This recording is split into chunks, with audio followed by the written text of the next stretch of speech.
அனைவருக்கும் வணக்கம். நான் உங்கள் சக்தி. இந்த வீடியோல நம்ம கலைச்சொல் தான் பார்க்க போறோம். ஆல்ரெடி ஒரு 4 வீடியோ குடுத்துருக்கேன் இல்லையா? இது வந்து பார்ட் 5 தான் நம்ம பார்க்க போறோம். ஸோ ரொம்ப இம்பார்ட்டன்டான கலைச்சொற்கள் மட்டும் தான் எடுத்து நான் இந்த வீடியோல குடுத்துருக்கேன். ஏன் அப்டின்னா, நமக்கு லாஸ்ட் டைம் நடந்த குரூப் 2 அண்ட் குரூப் 4ல கிளாசியல் அப்டின்னா பனியாறு அப்டின்னு அர்த்தம். அதே மாரி கடற்கரை இயக்கம் அப்டின்னா அட்வான்ஸ். ஓகேவா? ஸோ இதெல்லாம் கொஞ்சம் டிஃபரெண்ட்டா இருக்கு பாருங்க வார்த்தைகளேவும். கொஞ்சம் யூனிக்கா இருக்கா? ஸோ இந்த மாரி வார்த்தைகள நம்ம தெரிஞ்சுக்கிட்டோம் அப்டின்னாலே போதும். எக்ஸாம்ல கேட்கறதுக்கு அதிகமான வார்த்தைகள் இருக்கு. அதாவது சான்சஸ் அதிகமா இருக்கு. நம்ம இதவே தெரியாம போயிட்டு நம்ம என்னதான் நம்ம ஸ்கூல் புக்க படிச்சிருந்தாலும், ஆட்சியல் அகராதி படிச்சிருந்தாலும் மினிமம் 1 ஆர் 2 கொஸ்டின் தான் அதுலருந்து வரும். நம்மளுக்கு மேக்ஸிமம் அந்த புக்ல இருந்து தான் கேட்கறாங்க. 2 எக்ஸாமும் அதுல தான் கேட்டிருக்காங்க. ஸோ நம்ம தெரிஞ்சுக்கிருவோமே. நம்ம வந்து மக்கப் பண்ற மாரி போட்டு முட்டி முட்டி படிச்சுட்டு இருக்க முடியாது. சில விஷயங்கள ஜஸ்ட் ஓரலா நம்ம காதால கேட்போம். அது நம்மளுக்கு கண்டிப்பா எக்ஸாம்ல ஹெல்ப் பண்ணும். அப்படிங்கிற ஒரு ஐடியா வந்து நம்ம கலைச்சொற்கள்ல அப்ளை பண்ணலாம். எப்படின்னா, நம்ம எவ்வளோ கலைச்சொற்கள் படிக்கிறது? அவ்வளோ கலைச்சொற்கள் இருக்கு எக்ஸாம் பாயிண்ட் ஆஃப் வியூல. அவ்வளோ தெரிஞ்சுக்கிற முடியுமா? கஷ்டம் தான். பட் ஒரு சில முக்கியமான கலைச்சொற்கள் தெரிஞ்சுக்கிட்டோம் அப்படின்னா, அத வச்சு நம்ம ஆப்ஷன் எலிமினேஷன் மெத்தட யூஸ் பண்ணி ஆன்ஸர சூஸ் பண்றதுக்கு அதிகப்படியான சான்சஸ் இருக்கு. அதுக்காக தான் நான் இந்த வீடியோ குடுத்துருக்கேன். ஓகேவா? ஸோ உங்களுக்கு ஆல்ரெடி நீ இப்பதான் புதுசா வந்து இந்த வீடியோ பாக்குறீங்க அப்படின்னா, தயவு செஞ்சு ஆல்ரெடி 4 வீடியோ குடுத்துருக்கேன். அதையும் பார்த்துட்டு இந்த வீடியோ பாருங்க. ரொம்பவே யூஸ்ஃபுல்லா இருக்கும். ஓகேவா? ஸோ வீடியோவும் கடைசி வரைக்கும் பாருங்க. 100 கலைச்சொற்களுமே ஜஸ்ட் தெரிஞ்சுக்கோங்க. டைம் இருந்துச்சு அப்படின்னா எழுதிக்கிட்டீங்கன்னா ரொம்ப பெட்டர். இல்ல எழுதிக்கிற வேணாம், ஜஸ்ட் நம்ம கேட்டா போதும் அப்படின்னா கூட, நீங்க கடைசி வரைக்கும் அந்த வீடியோ பாருங்க. அதுவே போதுமான அளவு. ஓகேவா? ஃபர்ஸ்ட் என்னோட தொடர்ந்து நீங்க கவனிச்சுட்டே வரணும். ஒவ்வொன்னுக்கும் நான் சொல்லிட்டே தான் இருப்பேன். ஸோ தொடர்ந்து ஃபாலோ பண்ணிட்டு கவனிங்க. ஓகேவா? ஃபர்ஸ்ட் கலைச்சொற்கள் பார்க்கலாம். மைக்ரோ பர்ஸ்ட் அப்படின்னா நுண்வானியல் வெடிப்பு. ஓகேவா? ஸோ இதெல்லாம் கொஞ்சம் டிஃப்ரெண்டா இருக்கு பாருங்க. பர்ஸ்ட் அப்படின்னா வெடிப்பு அப்படின்னு தெரியும். மைக்ரோ அப்படின்னா நுண் அப்படின்னு தெரியும். ஸோ இதை வச்சு தான் நீங்க ஆன்சரை ஃபைண்ட் பண்ணணும். ஓகேவா? ஸோ அடுத்து மைக்ரோ எர்த்து குவாக் அப்படின்னா நுண்ணில அதிர்வு. இந்த குவாக் அப்படின்னாலே அதிர்வுன்னு தெரியும். ஈஸியாக ஃபைண்ட் பண்ணிட முடியும். ஓகேவா? அடுத்து மைக்ரோ மெட்டராலஜி அப்படின்னா நுண் வானிலை இயல். ஸோ நான் ஆல்ரெடி சொல்லியிருக்கேன். இந்த OLOGY அதாவது ஓராலஜி அப்படின்னா மலையியல் சம்பந்தமா படிக்கிறது. இந்த மாதிரி LOGY முடிக்கக்கூடிய அந்த படிப்பு சம்பந்தமான கலைச்சொற்கள் கண்டிப்பா தெரிஞ்சிருக்கணும். அதனால தான் நான் வந்து கொடுத்திருக்கேன். ஓகேவா? ஸோ 3 வந்து ரொம்ப முக்கியம். நுண் வானிலையியல படிக்கக்கூடிய அந்த டாபிக் பேர் வந்து மைக்ரோ மெட்டராலஜி அப்படின்னு அர்த்தம். மைக்ரோ ரிலீஃப் அப்படின்னா நுண்ணில பெருக்கு, அதாவது பொருக்கு அப்படின்னு அர்த்தம். அடுத்து வந்து மிட்லைன் அப்படின்னா நடுக்கோடு. ஸோ இதெல்லாம் ஈஸியா நம்ம ஃபைண்ட் பண்ணிட முடியும். மிட்ஃபேன் அப்படின்னா நடுவண்டல் விரிதுரை. மிட்ஃபேன் அப்படின்னா என்ன? நடுவண்டல் விரிதுரை அப்படின்னு அர்த்தம். மிக்மா அப்படின்னா பாறை கனி. ஸோ இதெல்லாம் டிஃப்ரெண்டா இருக்கு பாருங்க. மிக்மா அப்படின்னா பாறை கனி அப்படின்னு அர்த்தம். இந்த மாதிரி வார்த்தைகளை கண்டிப்பா எழுதி வச்சுக்கோங்க. கேட்கறதுக்கு அது எப்படின்னா வார்த்தை சான்சஸ் இருக்கு. ஓகேவா? அடுத்து மில்கி குவார்ட்ஸ் அப்படின்னா பால் குவார்ட்ஸ் அப்படின்னு அர்த்தம். மில் ஸ்டோன் அப்படின்னா அரவைக்கல். மில் அப்படின்னாலே நமக்கு தெரியும். அரவை இயந்திரங்கள் இருக்கிற இடத்த வந்து மில்லுன்னு நம்ம சொல்லுவோம். ஸோ அதை வச்சு நம்ம ஈஸியாக பயன் பண்ணிட முடியும். ஓகேவா? அடுத்து மில்மா மவுண்ட் அப்படின்னா மீமா மண்மேடு. ஸோ இதெல்லாம் கொஞ்சம் டிஃப்ரெண்டான வார்த்தைகளை மட்டும் நான் எடுத்து கொடுத்துருக்கேன். மினரல் அப்படின்னா கனிமம் அப்படின்னு அர்த்தம். ஸோ ஈஸியாக நம்ம தெரிஞ்சுக்கலாம் இதெல்லாம், அந்த வார்த்தைகள்லாம். மினரல் ஃபார்ம்ஸ் அப்படின்னா கனிம வடிவங்கள். மினரல் ஃபார்ம்ஸ் அப்படின்னா கனிம வடிவங்கள். மினரல் ஸ்ப்ரிங் அப்படின்னா கனிம ஊற்று. ஓகேவா? அடுத்து மினரலைசர் அப்படின்னா கனிமமாக்கி. ஸோ இதெல்லாம் எழுதி வச்சுக்கோங்க கண்டிப்பா. அடுத்து மினரலாஜிஸ்ட் அப்படின்னா கனிமவியலர். ஓகேவா? ஸோ அதை பத்தி ஆராய்ச்சி பண்ணக்கூடிய அந்த அறிஞரை தான் வந்து சொல்றாங்க கனிமவியலர் அப்படின்னு. மினரலாஜி அப்படின்னா கனிமவியல். மயிர் அப்படின்னா சதுப்பு நிலம். இதெல்லாம் டிஃப்ரெண்டா இருக்கு பாருங்க. மயிர் அப்படின்னா என்ன? சதுப்பு நிலம் அப்படின்னு அர்த்தம். அடுத்து மிஸ்ட்ரல் அப்படின்னா பிரெஞ்சு வடக்கு காற்று. மிஸ்ட்ரல் அப்படின்னா பிரெஞ்சு வடக்கு காற்று.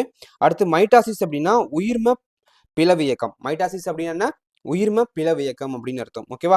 மிஸ்ட் டிராப்லெட் அப்படின்னா பனிமூட்ட சிறு துளி. மிஸ்ட் டிராப்லெட் அப்படின்னா பனிமூட்ட சிறு துளி அப்படின்னு அர்த்தம். ஓகேவா? ஸோ அடுத்து 21வது கலைச்சொற்கள்.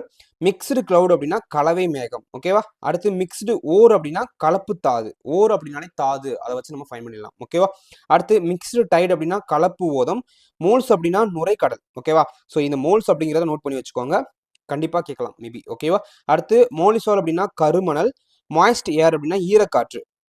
ஓகேவா? அடுத்து இந்த மாய்ஸ்ட் ஸ்கின்னு கூட சொல்லுவாங்கல்ல, ஈரப்பதமா ஸ்கின் இருக்கணும். அதை வச்சு நம்ம எடுத்துடலாம். ஓகேவா? அடுத்து மோனோராக் அப்படின்னா ஒற்றை பாறை.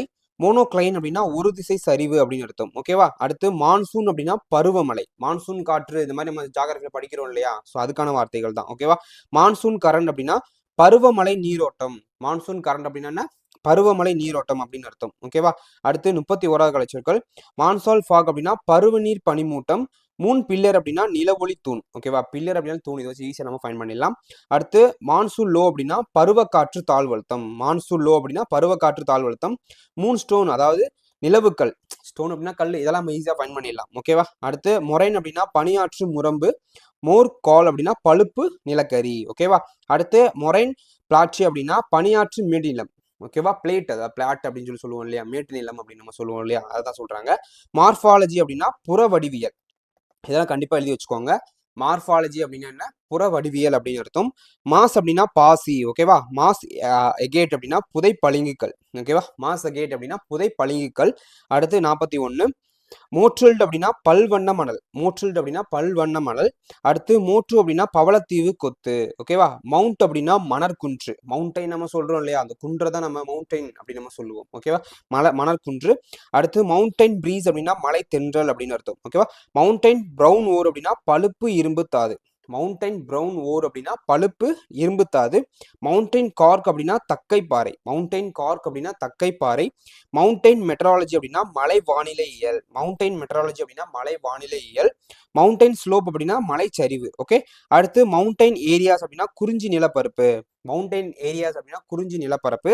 அடுத்து மவுண்டைன் வுட் அப்படின்னா கல்நாறு வகை. மவுண்டைன் வுட் அப்படின்னா கல்நாறு வகை அப்படின்னு அர்த்தம். ஓகேவா? அடுத்து 51வது கலை சொற்கள். மட்பெயில் அப்படின்னா சேற்றுவாளி. இதெல்லாம் டிஃப்ரெண்டா இருக்கு பாருங்க. மட் பெயில், மட் அப்படின்னா சேருன்னு அர்த்தம். ஓகேவா? மட் பெயில் அப்படின்னா சேற்றுவாளி. மட்கோன் அப்படின்னா எரிமலை காந்த கூம்பு, அதாவது காந்த மண் கூம்பு அப்படின்னு அர்த்தம். ஓகேவா? அடுத்து மட் பிளாட் அப்படின்னா மண் மிதவை. மார்ல் அப்படின்னா சுண்ணாம்பு களிமண். மட் மாடல் அப்படின்னா சேற்று கலவை. ஓகேவா? மட் வேவ் அப்படின்னா சேற்று அலை. மட் ஃப்ளோ அப்படின்னா சேற்று பாய்வு. ஓகேவா? ஸோ ஒவ்வொன்றையும் நீங்க அந்த சின்ன சின்ன வார்த்தைகளை வச்சு நீங்க ஞாபகம் வச்சுக்கணும். ஓகேவா? மட் ஸ்டோன் அப்படின்னா களிமண் பாறை. அந்த மட் அப்படிங்கிற வார்த்தை தெரிஞ்சா போதும், சஃபிக்ஸ்ல வர வார்த்தையை வச்சு நம்ம ஈஸியா ஃபைண்ட் பண்ணிடலாம். ஓகேவா? அடுத்து மக்கி அப்படின்னா ஈர வெப்ப வானிலை. இதெல்லாம் எழுதி வச்சுக்கோங்க கண்டிப்பா. ஓகே. மவுண்டைன் ரேஞ்ச் அப்படின்னா மலை தொடர்ச்சி. மவுண்டைன் ரேஞ்ச் அப்படின்னா மலை தொடர்ச்சி அப்படின்னு அர்த்தம். ஓகேவா? அடுத்து 61வது கலைச்சொற்கள் பார்க்கலாம். நேப்பி அப்படின்னா மடிப்பு மலைத்தொடர். ஸோ இதெல்லாம் கண்டிப்பா நோட் பண்ணி வச்சுக்கோங்க. அடுத்து நேரோவ் அப்படின்னா குறும்பாதை. ஓகேவா? நேரோஸ் அப்படின்னா ஆற்றுப்பகுதி. அது நேரோவ் அப்படின்னா குறும்பாதை. நேரோஸ் அப்படின்னா ஆற்றுப்பகுதி. நேட்டிவ் எலிமெண்ட் அப்படின்னா நாட்டு தனிமம். ஓகேவா? நேச்சுரல் பிரிட்ஜ் அப்படின்னா இயற்கை பாலம். பிரிட்ஜ் அப்படின்னா பாலம், அதை வச்சு தெரியும். ஸோ அதை வச்சு நம்ம ஈஸியா ஃபைண்ட் பண்ணிடலாம். அடுத்து நேச்சுரல் காக் அப்படின்னா நிலக்கரி அப்படின்னு அர்த்தம். ஓகேவா? நேச்சுரல் டனல் அப்படின்னா இயற்கை சுருங்கை. ஓகேவா? நேச்சுரல் டனல் அப்படின்னா இயற்கை சுருங்கை அப்படின்னு அர்த்தம். நேச்சுரல் வெல் அப்படின்னா இயற்கை கிணறு. வெல் அப்படின்னா கிணறு அப்படின்னு அர்த்தம் போல இருக்கு. ஸோ நேச்சுரல் வெல் அப்படின்னா இயற்கை கிணறு. அடுத்து நேட்ரிக் ஹரிசோன் அப்படின்னா மணல் தொடுதிரை. ஓகேவா? மணல் தொடுதிரை அப்படின்னு அர்த்தம். நேவிகேஷன் அப்படின்னா நாவாய் படகு பயணம் அப்படின்னு அர்த்தம். ஸோ நேவி அப்படிங்கிற வார்த்தையை வச்சு நம்ம ஃபைன் பண்ணிட முடியும். நாவாய் பயணம் அப்படின்னு அர்த்தம். ஸோ நேவிகேஷன் அப்படின்னு என்ன? நாவாய் பயணம். இதெல்லாம் கண்டிப்பா நம்ம நோட் பண்ணி வச்சுக்கணும். ஓகே. அடுத்து 71வது கலைச்சொல். நீப்டைட் அப்படின்னா தாளோதம் அப்படின்னு அர்த்தம். நெபுலா அப்படின்னா வளிம முகிர் படலம். நெபுலா அப்படின்னு அர்த்தம் வளிம முகிர் படலம். நெகட்டிவ் லேண்ட் ஃபார்ம் அப்படின்னா தாழ் நிலம் அப்படின்னு அர்த்தம். நெகட்டிவ் லேண்ட் ஃபார்ம் அப்படின்னா தாழ் நிலம் அப்படின்னு அர்த்தம். நெகட்டிவ் ரெயின் அப்படின்னா எதிர் மின்னூட்ட மழை. ஓகேவா? ஸோ அடுத்து நியோ கிறிஸ்ட் அப்படின்னா புது கனிமம் அப்படின்னு அர்த்தம். நியோ மேக்மா அப்படின்னா இளம் பாறை குழம்பு. நியோ மேக்மா அப்படின்னா இளம் பாறை குழம்பு அப்படின்னு அர்த்தம். ஓகே. அடுத்து நியோ மினரலைசேஷன் அப்படின்னா புது கனிம வாக்கம். நியோ அப்படின்னா புதிய அப்படின்னு அர்த்தம். நியோ அப்படின்னு என்ன அர்த்தம்? புதிய அப்படின்னு அர்த்தம். மினரலைசேஷன் அப்படின்னா புது கனிம மயமாக்கம், அதாவது கனிம வாக்கம் அப்படின்னு அர்த்தம். ஸோ இந்த வார்த்தைகளை மட்டும் கொஞ்சம் டிஃப்ரெண்டா இருக்கு, தெரிஞ்சுக்கலாம். ஈஸி தான், ஒன்றும் பிரச்சனை இல்லை. ஓகேவா? அடுத்து நியோசம் அப்படின்னா இளம் பாறை கூறு அப்படின்னு அர்த்தம். நெஃப் கர்வ் அப்படின்னா மேக வரம்பு வரை. ஓகேவா? அடுத்து நியோஜெனிசிஸ் அப்படின்னா புது கனிம உருவாக்கம் அப்படின்னு அர்த்தம். நியோஜெனிசிஸ் அப்படின்னா என்ன? புது கனிம உருவாக்கம் அப்படின்னு அர்த்தம். ஓகேவா? அடுத்து 81வது கலைச்சொல். நெஃபாலஜி அப்படின்னா மேக ஆய்வியல். நெப்டியூனிசம் அப்படின்னா பாறை படிவ கோட்பாடு. ஓகேவா? அடுத்து நெட் ஸ்லிப் அப்படின்னா மொத்த நழுவல் அப்படின்னு அர்த்தம். நெட் ஸ்லிப் அப்படின்னா மொத்த நழுவல் அப்படின்னு அர்த்தம். நெப்டியூனிக் ராக் அப்படின்னா கடற்பாறை. ஓகேவா? நியூட்ரான் அப்படின்னா நொதுமி அப்படின்னு அர்த்தம். நெவ் அப்படின்னா வற்றா பனிப்பரப்பு. நெவ் அப்படின்னா வற்றா பனிப்பரப்பு. நைட் க்ளோவ் அப்படின்னா இரவு காற்று ஒளிர்வு. ஓகேவா? ஸோ அடுத்து நிம்பஸ் அப்படின்னா கார்முகில் அப்படின்னு அர்த்தம். நிப் அப்படின்னா தாழ்மலை முகடு. நிப் அப்படின்னா என்ன? தாழ்மலை முகடு அப்படின்னு அர்த்தம். ஓகேவா? அடுத்து நிவல் சர்ஃபேஸ் அப்படின்னா பனி அரிப்படிப்பு, அதாவது பனியடி பரப்பு அப்படின்னு நம்ம சொல்றோம். இந்த நிப் அப்படிங்கிறது தாழ்மலை முகடு அப்படின்னு என்னோட கொஸ்டின் ஆன்சர்ல கேட்டது. நிறைய பேர் வந்து கொஞ்சம் கொஞ்சம் டிஃபிகல்ட்டா தான் இருந்தனால நிறைய பேர் கொஞ்சம் ராங்கா ஆன்சர் பண்ணியிருந்தாங்க. பட் அப்படி கிடையாது. ஸோ இந்த மாதிரி நம்ம வார்த்தைகள் தெரிஞ்சுக்கிட்டோம் அப்படின்னா அவங்க எப்படி கொடுத்தாலும் கொஞ்சம் திங்க் பண்ணி போட்டோம் அப்படின்னா நம்ம ஈஸியாக ஃபைண்ட் பண்ணிட முடியும். ஸோ நிப் அப்படின்னா தாழ்மலை முகடு அப்படின்னு அர்த்தம். ஓகேவா? ஸோ அடுத்து 91வது கலைச்சொல் நிவேஷன் அப்படின்னா பனியடி அரிமானம் அப்படின்னு அர்த்தம். நிவில் அப்படின்னா பனி விளைவு பண்புகள். ஓகேவா? அடுத்து நிவிலியன் அப்படின்னா காற்று பனி கலவை சார். ஸோ இதெல்லாம் கண்டிப்பாக எழுதி வச்சுக்கோங்க. இதான் ரொம்ப ரொம்ப இம்பார்ட்டன்ட். அடுத்து நோபல் மெட்டல் அப்படின்னா உயர் உலோகம். ஓகேவா? நோடு அப்படின்னா கணு அப்படின்னு அர்த்தம். ஸோ இதெல்லாம் நம்ம ஸ்கூல் புக்லேயே படிச்சிருப்போம். ஓகேவா? அடுத்து நாமினல் டயமீட்டர் அப்படின்னா இயல்பு விட்டம். நான் பேண்டட் கால் அப்படின்னா ஒளிர்வில் கரி. நான் பேண்டட் கால் அப்படின்னா ஒளிர்வில் கரி. நான் கேக்கிங் கால் அப்படின்னா கட்டி ஆகாத கரி. ஓகேவா? ஸோ நிவியோ கிளாசில் அப்படின்னா பனிக்கட்டி வினை சார். ஸோ கிளாசில் அப்படின்னாலே பனி அப்படிங்கிறத அந்த வார்த்தையில் மட்டும் பிடிச்சிக்கோங்க. ஓகேவா? அதை வச்சு எப்படி வேணாலும் கொஸ்டின் வந்து மேக் பண்ணலாம். ஓகேவா? அடுத்து நான் கிளாஸ்டிக் அப்படின்னா வேதியியல் படிவு பாறை. ஓகேவா? மொத்தம் நம்ம 100 கலைச்சொற்கள் பார்த்து முடிச்சிட்டோம். 100மே இம்பார்ட்டன்ட் தான். கண்டிப்பாக தெரிஞ்சுக்கிட்டா ஓகே தான். ஓகேவா? ஸோ நீங்கள் கலைச்சொற்கள் பார்த்து பயப்பட வேணாம். எல்லாமே 10 மார்க்கு நம்ம ஒரு 8 மார்க் மேலே போட்டாலே போதும். மற்றவங்களோட நம்ம அதிகமான மார்க் வாங்கிட முடியும். ஸோ அதுக்கு நம்ம நிறைய ஆங்கில வார்த்தைகள், அதாவது அதுக்கு என்ன தமிழில் வரும் அப்படின்னு சின்ன சின்ன வார்த்தைகளை நம்ம ஃபைன் பண்ண தெரிஞ்சாலே போதும். நம்மளால ஈஸியாக வந்து மார்க் ஸ்கோர் பண்ணிட முடியும். தமிழ் ஒன்றும் பெரிய கஷ்டம் இல்லை. நம்ம புரிஞ்சு படித்தோம் அப்படின்னா ஈஸியாக வந்து மார்க் ஸ்கோர் பண்ணிட்டு போயிட்டே இருக்கலாம். ஓகேவா? ஸோ எல்லாரும் நல்லா படிங்க. இந்த வீடியோ கண்டிப்பாக யூஸ்ஃபுல்லாக இருக்கும்னு நினைக்கிறேன். ஸோ இது மாதிரி நிறைய வீடியோஸ் வந்து தொடர்ந்து பார்க்கலாம். ஓகேவா? இந்த வீடியோ பிடிச்சிருந்துச்சு அப்படியே மறக்காம லைக் அண்ட் சப்ஸ்கிரைப் பண்ணிக்கோங்க. இது மாதிரி நிறைய வீடியோஸ் வந்து பார்க்கலாம். Okay, thank you. முடியாதது ஒன்றுமே இல்லையே.